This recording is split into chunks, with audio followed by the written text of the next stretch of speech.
Empire.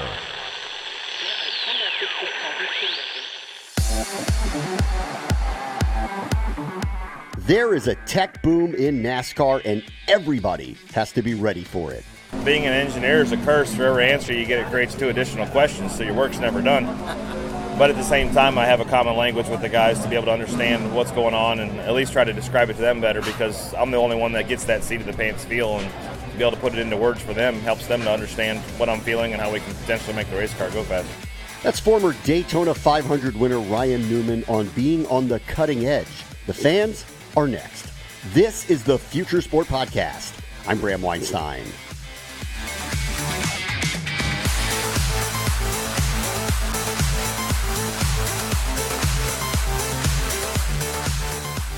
And this is part 2 of our series on tech in NASCAR. We spent the weekend in Sonoma, California. I know, tough assignment. As the racing series made its annual stop in wine country, it was really hard to take your eyes off of the scenery. Pristine peaks and valleys littered with grapevines and beautiful sunsets.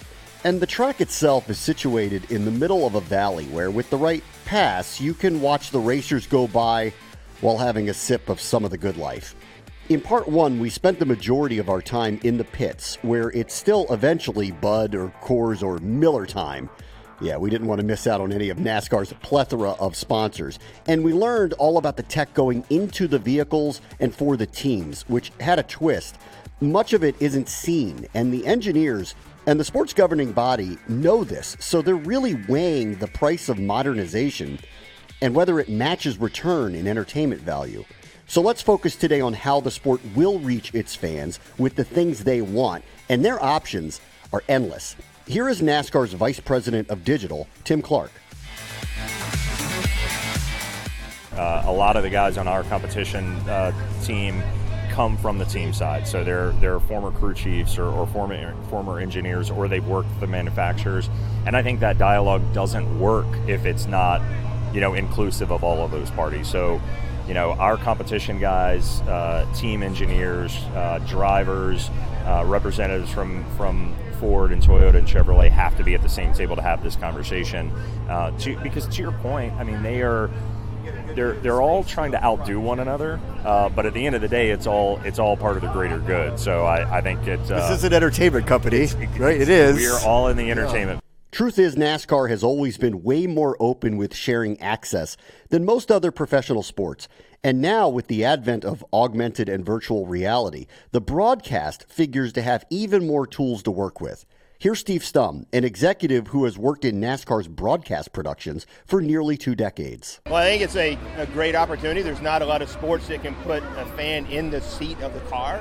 You can't sit on Tom Brady's shoulders or LeBron's shoulders or something. But we can put you in the race car with Chase Elliott, and we're doing one today. There's like 8 races here. We have virtual reality cameras in the car. There's one today that we're watching. I think augmented reality is something that's really cool because you see that a lot on the broadcast with the sports media pointers to the cars and things like that. So we think about sitting in the stands here watching a great race and where's your car at? So can we do a view through a screen on your phone and do pointers and stats over the pits and how many tires were changed and how long was the time for the pit stop, things like that. I think it's a great opportunity for sure. What's the appetite for virtual experiences from fans? What are you monitoring to see how much they want to be involved in a virtual experience with a race? Well, we've done a lot in the past, just hosting it, recording it in the car and putting it up on the website later. It got tremendous interest and hits on the website. So we started to the next step this year of just doing still a HD platform, just testing this year, 8 or 10 races, like I said. And then I think next year what we hope to do is get multiple cameras in multiple cars, or at least a camera in multiple cars, like 8 to 10 cars when we think about in the future. And stats in that virtual world so you can bounce around from car to car. I think it would be a really cool opportunity. People look at it, yeah. No sport may already have more options for viewing its content than NASCAR. A few dozen cars at any time with camera angles inside and out of the vehicles, immersive virtual experiences, and of course, gambling is coming. It makes you wonder if second screen is really too restrictive. NASCAR could be considering second, third, and even fourth screens. Here's Tim Clark, Vice President of Digital again. You asked about gambling earlier. I wonder if that doesn't become part of the broadcast experience, right? Is there more, And I think there's been broadcasters over the years that have done it in a very subtle way. But I wonder if that... not so subtle way. Right, yeah. Exactly. Right. But I wonder if that doesn't become part of the way that you tell the story, which gives you just more fan engagement during the course of the broadcast. And I think the other thing is it's got to be a little bit quicker and more fast paced. Yeah. I just think there's, which is interesting to say because it's the fastest sport in America, and yet right. people want some kind of immediacy attached. That's to exactly it. right. But I think that's a fair expectation because I don't think there's no vertical that hasn't been disrupted not only by its own vertical but by every other vertical. Right? You're not competing with what's on the other few channels that day and that time. You're competing with everything else. Your kids' soccer games, social media, all of these different things that you're competing for eyeballs and competing for attention, and you've got to optimize that way, and that includes the broadcast. And I think we've got the partners we have in Fox and NBC do a tremendous job of that, and I know they're cognizant of that, and we have, I think, a very strong relationship specifically for that reason, because we maintain a very close relationship with the fans and have a good dialogue to understand what they want, and if we can inform that back to the broadcaster to keep that conversation going a little bit more advanced pace, that's better for everybody. The second screen gives a fan the opportunity to experience the sport in a different way than you would just on linear television, because you'll have access to a bunch of different content and views of the racetrack. And as we get better and smarter with things like 360 cameras, VR, AR, I mean, that's going to change the entire second screen experience for fans, where you can probably, obviously the ideal situation, I don't know if we'll ever get there, is, hey, you'd be able to maybe race, you can virtually race on the actual racetrack that they're racing on live. Put on the goggles, I'm Ryan Newman. Yeah, absolutely, yeah. And you can probably, race against the real guys on the track. I mean, that would be sort of the ideal situation. And who knows, maybe we can get there someday. But I think, like partnerships like AWS, as we build scale with them, how we can, serve our data up to the cloud and bring that down in a much more faster and efficient way. And we'll probably be able to serve our fans with a lot of content around the race, real time, to create a much more richer sort of second screen experience.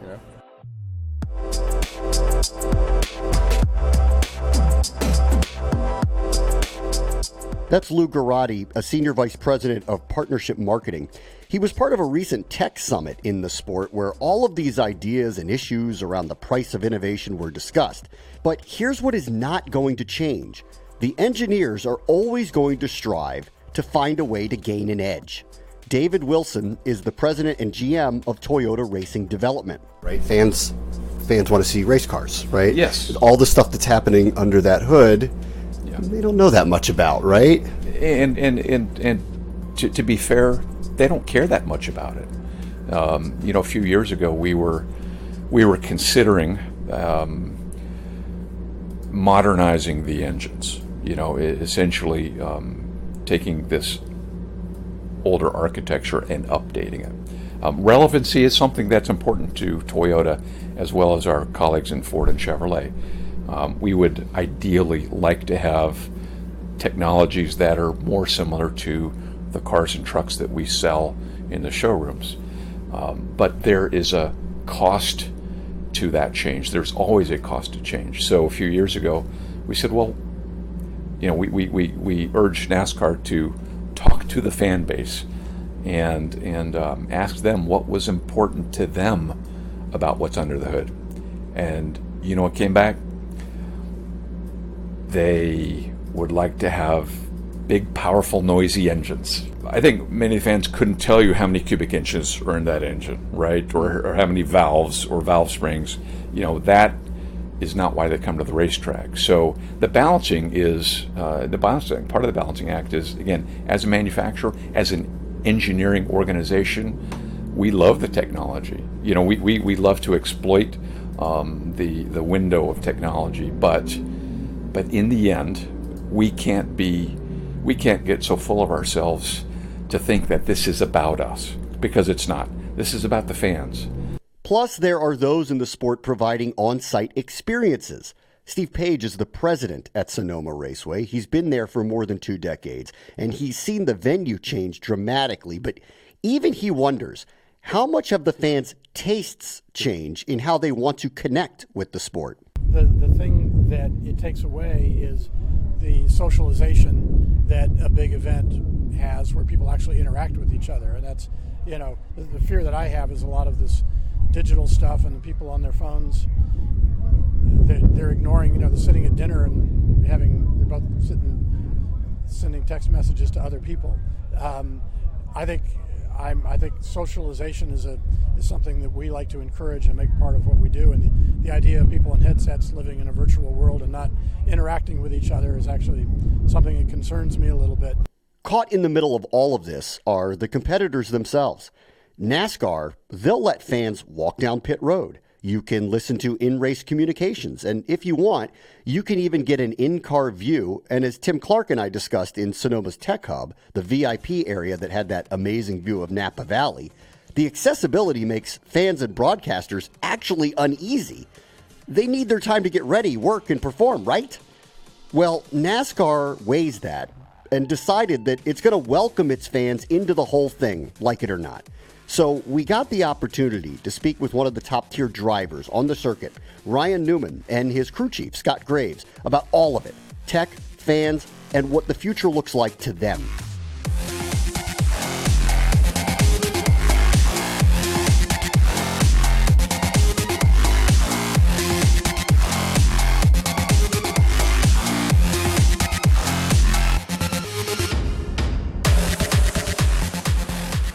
I think it's all based off the computer.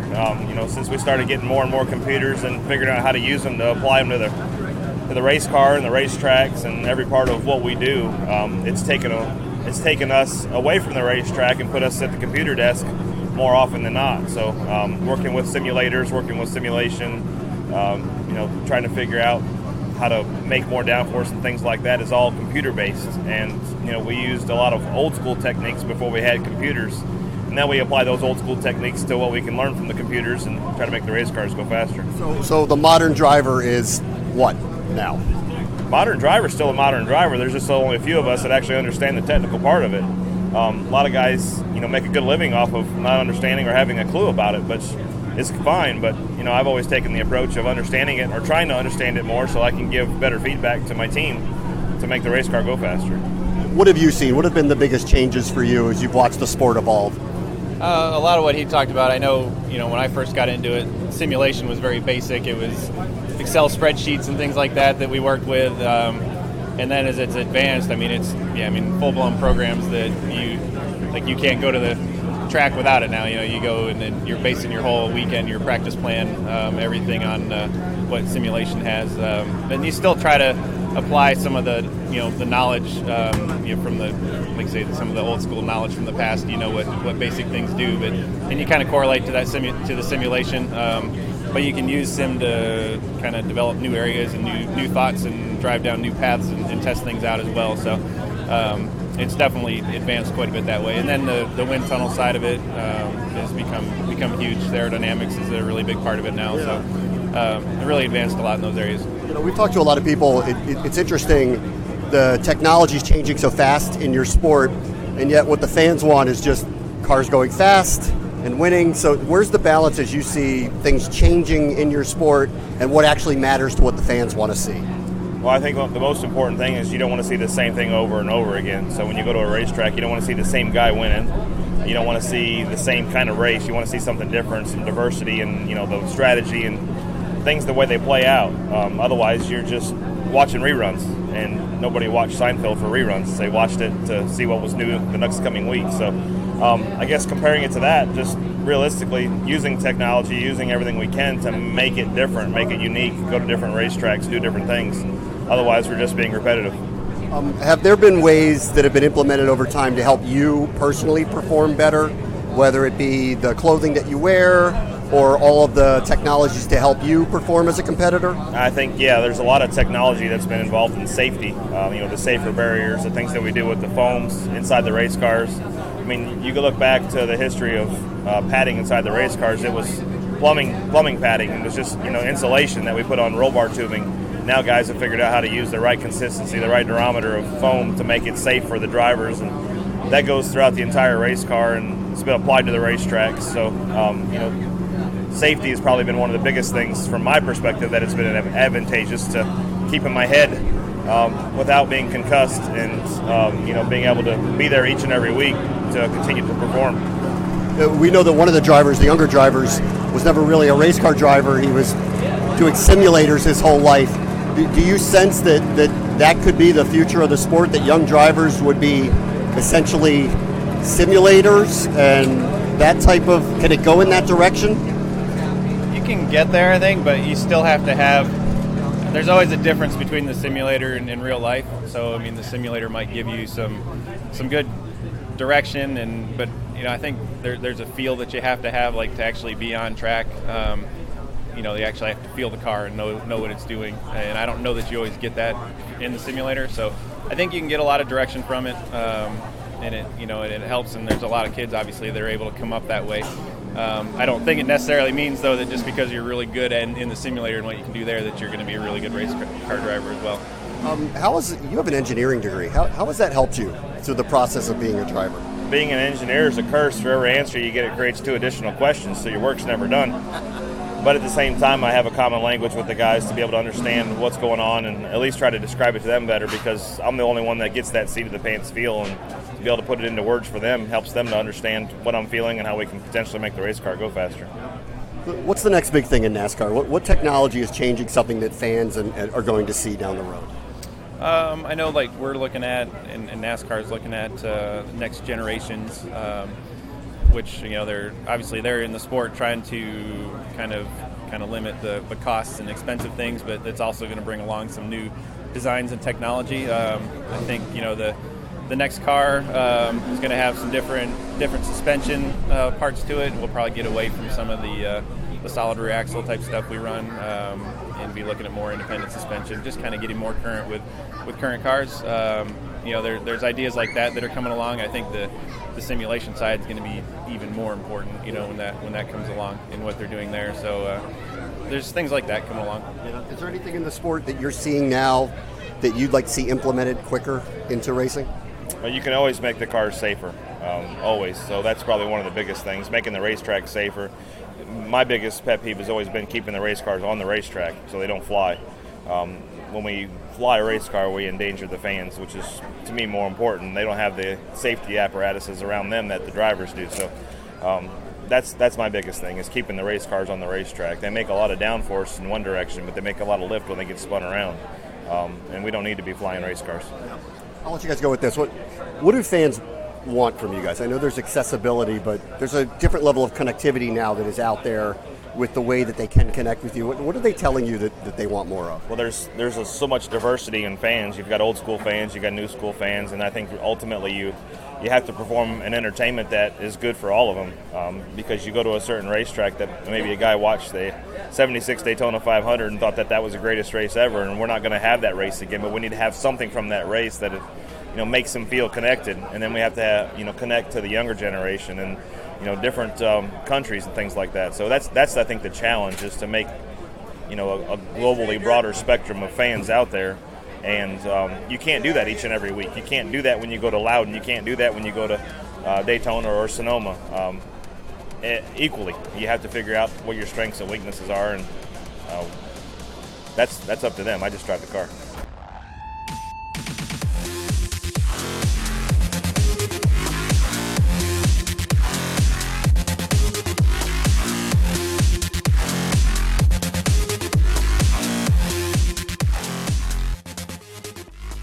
You heard Ryan Newman mention simulators.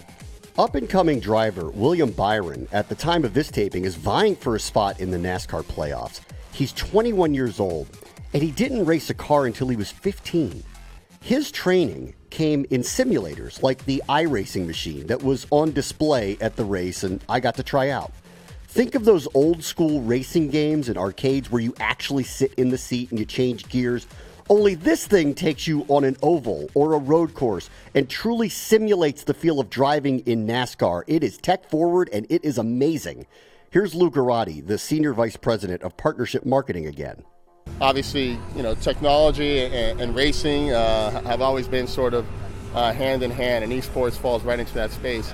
And, we've actually been in esports before we even knew what esports was. We have a product out there called iRacing that is simulated racing. And, the Roush Fenway guys, John Henry was an initial investor in this iRacing. And it's really an opportunity for aficionados of racing to have an opportunity to race a car without actually having to spend the money and buy an actual race car. And it's pretty similar to a real race car. And we actually have a driver in the Sprint Cup Series named William Byron that he learned how to drive a race car in iRacing. And he became a champion in that series and then jumped into a truck, and he's made it all the way to the Cup. But, obviously we started there, but we formalized that. There's a league around that. There's a league around console games, so we have a NASCAR Heat game. So we see that as an important step, and I told you a big initiative for us is consumption. So we got to get interest up first, right? Interest drives consumption, and the way we're getting interest up is through the esports platform. Auto racing was essentially an esport before esports became a thing. There was another interesting factor. Motorsports leagues never seem to have any specific link to one another. NASCAR and IndyCar both have high-profile races at the Brickyard, but do they ever cross-promote one another? No. In Europe, Formula One and NASCAR never seemingly cross any paths. So it's possible that esports could help bridge fans of motorsports into one larger tent. Here's Tim Clark, Vice President of Digital. I want to go back to esports for a moment with you. So there is no, at least in my opinion, any literal connection to IndyCar or Formula One or other types of racing around the world. Do you sense that esports could bring NASCAR and Formula One and those type of brands together in any way? I do, and I also think that that's what is the smart decision for all of us, right? I mean, I think if you look at all the forms of motorsports, not only domestically but worldwide, I think you're a motorsports fan. I don't know that there are vast majority of fans that have no interest in other forms of motorsports. They're just loyal to one and one only. And I think we see that very much as an opportunity. And if esports can be kind of that fabric that starts to create some connectivity, I think that's a great opportunity. And I think we're seeing some signs of that now. So what do fans actually want? As David Wilson from Toyota put it, just loud cars? How does NASCAR welcome its legion of traditional fans who root for brands, drivers with a historic background versus the new school machine-learned racers who are proving AI can be a substitute for the real thing? And what about gambling? Everyone we spoke to agrees it's going to be part of the programming. Will it come in the form of props that alter as race conditions change? We'll see. And is it really going to have the effect that football or basketball leagues expect in their broadcasting models? It was all worth pondering over a great glass of Cabernet. And what was clear was, maybe more than any other sport, NASCAR has a wide array of modern advancements to grapple and eventually grow with. Thanks for taking the ride with us this week. As always, the future is now. This is the Future Sport Podcast. I'm Bram Weinstein.